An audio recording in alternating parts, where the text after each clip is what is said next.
जय माता दी। राधे राधे। आप सभी प्रिय श्रोताओं को कार्तिक के पावन पवित्र महीने की हार्दिक शुभकामनाएं। आइए कार्तिक महीने में किसी भी दिन अगर इन कथाओं का आप श्रवण कर लेते हैं तो अनंत गुना लाभ जीवन में देखने को मिलता है।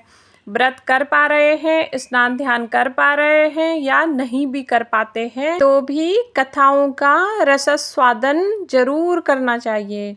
देर न करते हुए इस महीने के स्वामी अर्थात श्री नारायण के सुंदर स्वरूप भगवान श्री कृष्ण की सबसे पहले कथा सुन लेते हैं। इनके साथ साथ गणपति, गजानन और सभी कथाओं का इस वीडियो में रसास्वादन करेंगे। आरंभ करते हैं प्रथम कथा, जो कि भगवान श्री कृष्ण की है। इस तरह से है। कार्तिक मास की कथा अनुसार एक गांव में एक बुढ़िया रहती थी जो कि कार्तिक का व्रत रखती थी। उसके व्रत खोलने के लिए भगवान कृष्ण आते थे और एक कटोरा खिचड़ी रखकर चले जाते थे। उस बुढ़िया के पड़ोस में एक औरत रहती थी जो यह देखकर खूब उससे जला करती थी और कहती थी कि उसको कोई नहीं जानता, फिर भी इसके खाने के लिए इसको खिचड़ी रोज मिल जाती है। एक दिन कार्तिक महीने का स्नान करके बुढ़िया गंगा नदी पर गई थी और पीछे से भगवान श्री कृष्ण उसके लिए खिचड़ी रखकर चले गए। पड़ोसन ने देखा कि अभी बुढ़िया घर पर नहीं है, तब वह कटोरा लेकर घर के पिछवाड़े पर उस कटोरी को खिचड़ी सहित ही फेंक आई। जब कार्तिक स्नान करके बुढ़िया घर आई तो उसे खिचड़ी का कटोरा नहीं मिला, तो वह भूखी ही रह गई। बार बार एक ही बात याद कर कह रही थी कि खिचड़ी, और कहाँ गया मेरा खिचड़ी का कटोरा। पड़ोसन ने जहाँ खिचड़ी गिराई थी वहाँ एक पौधा निकल आया जिसमें से 2 फूल खिले हुए थे। एक बार राजा उस बुढ़िया के घर के पास से निकले तो उनकी नज़र उन दोनों फूलों पर पड़ी। उन फूलों का स्वरूप अत्यंत सुंदर था। राजा देखते ही चकित रह गए और वो फूल तोड़कर अपने साथ अपने महल ले गए और वो फूल उन्होंने अपनी रानी को दे दिए। और रानी ने भी फूल देखे तो अत्यंत जो है सुंदर उन्हें लगे और रानी फूलों को सूंघते ही गर्भवती हो गई और कुछ समय बाद उन्होंने 2 सुंदर से पुत्रों को जन्म दिया। वो पुत्र जो है बड़े विचित्र थे, बड़े सुंदर थे दिखने में, पर वो किसी से बोलते नहीं थे। इससे राजा अत्यंत दुखी रहते थे कि मेरे पुत्र जो हैं इतने सुंदर स्वरूप वाले हैं, पर ये किसी से कुछ बोलते क्यों नहीं हैं। लेकिन जब वह दोनों शिकार पर जाते थे तो रास्ते में उन्हें वही बुढ़िया मिलती जो अभी यह कहती थी कि कहाँ गई मेरी खिचड़ी, कहाँ गई मेरी खिचड़ी का कटोरा। बुढ़िया की बात सुनकर हर बार वह दोनों एक ही बात का जवाब देते, हम तेरी खिचड़ी हैं और हम ही तेरी बेला हैं। एक बार राजा के कानों में यह बात पड़ गई तो उसे बड़ा आश्चर्य हुआ कि दोनों लड़के किसी से बात नहीं करते, लेकिन इस बुढ़िया से कैसे बात कर लेते हैं। तब राजा ने बुढ़िया को राजमहल में बुलाया और कहा कि हमारे दोनों पुत्र किसी से बात नहीं करते, लेकिन यह तुमसे कैसे बोल लेते हैं। बुढ़िया ने कहा कि महाराज, मुझे नहीं पता यह कैसे मुझसे बोल पाते हैं। मैं तो कार्तिक माह का व्रत किया करती हूँ और भगवान श्री कृष्ण मुझे खिचड़ी भरकर सुंदर सी कटोरे में रखकर दे जाते थे, लेकिन एक दिन जब मैं कार्तिक स्नान करके घर वापस आई तो मुझे वह खिचड़ी नहीं मिली। तब मैं कहने लगी, कहाँ गई मेरी खिचड़ी, कहाँ गया मेरा खिचड़ी का भरा हुआ कटोरा।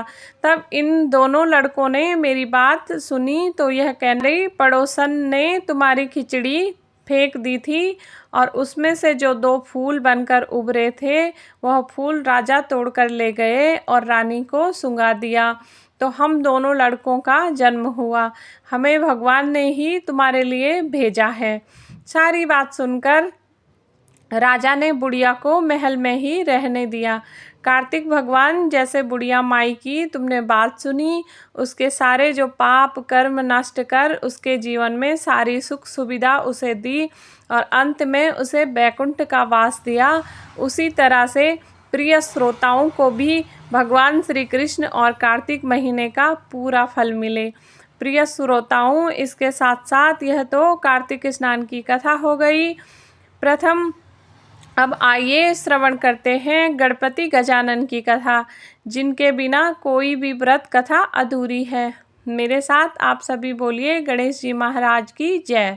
गणेश जी की कथा के अनुसार बहन और उसके भाई साथ में रहा करते थे। बहन का हर रोज था कि अपने भाई का चेहरा देखकर ही भोजन करती थी। बहन रोज सुबह जल्दी उठकर घर का सारा काम कर जल्दी से अपने भाई को देखने के लिए निकल जाती। रास्ते में एक पीपल के पेड़ के नीचे गणेश जी की मूर्ति थी। वहाँ पर वह नित्य रूप से हाथ जोड़ती और प्रार्थना करती, भगवान मेरे जैसा अमर सुहाग देना और मेरे जैसा अमर पीहर सबको देना। रास्ते में जाते हुए जंगल में उसे खूब सारे कांटे पैर में चुभ जाते थे। एक दिन बहन ने अपने भाई का चेहरा देखा तो वह बैठी। भाभी ने उससे पूछा कि बाई जी, आपके पैरों को क्या हुआ?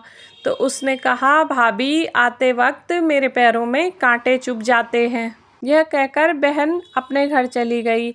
भाभी ने अपने पति से कहा, रास्ता साफ कर दीजिए, रास्ते में आते वक्त आपकी बहन के पैरों में कांटे चुभ जाते हैं, तुम्हारी बहन पीड़ित रहती है। भाई ने कुल्हाड़ी लेकर सड़क से पूरी झाड़ियाँ झाड़ दी, जंगली घास पेड़ पौधे काट दिए, जिससे पूरा रास्ता साफ हो गया।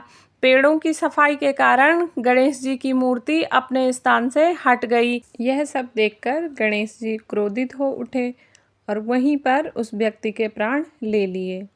जब उस व्यक्ति को ले जाने लगे अंतिम संस्कार के लिए, तो उसकी पत्नी रोते हुए बोली कि थोड़ा देर रुक जाइए, उनकी बहन हर रोज़ उनका चेहरा देखकर भोजन करती है, वो उनका चेहरा देख के बिना पानी भी नहीं पीती, तो उनकी बहन को एक बार आने दीजिए, तब इन्हें अंतिम संस्कार के लिए आप ले जाइए। ऐसे में है। लोगों ने कहा, आज तो देख लेगी, लेकिन आगे से क्या करेगी? कल से तो उसको भाई के बिना ही भोजन करना पड़ेगा। बहन जो है अपने भाई का चेहरा देखने के लिए सड़क से आ रही थी कि सड़क पर उसने आते हुए देखा कि जो रास्ता है वह पूरा साफ हो गया है, पेड़ पौधे जंगली घास सब कटे हुए हैं। थोड़ा आगे जाके देखती है कि गणेश जी की जो मूर्ति है वह भी अपने स्थान से हटी हुई है। वह यह देखकर जल्दी से खेजड़ी के पौधे की डाल लेकर हर जगह को साफ करती हुई गणेश जी की मूर्ति को पुनः से अपने स्थान पर रख देती है और हमेशा की तरह हाथ जोड़कर कहने लगी, भगवान मेरे जैसा अमर सुहाग सबको देना और मेरे जैसा पीहर अमर सबको देना। भगवान गणेश जी उसकी बातें सुन रहे थे और सोचा कि अगर मैंने आज इसकी बात न मानी तो मुझे कौन पूजेगा।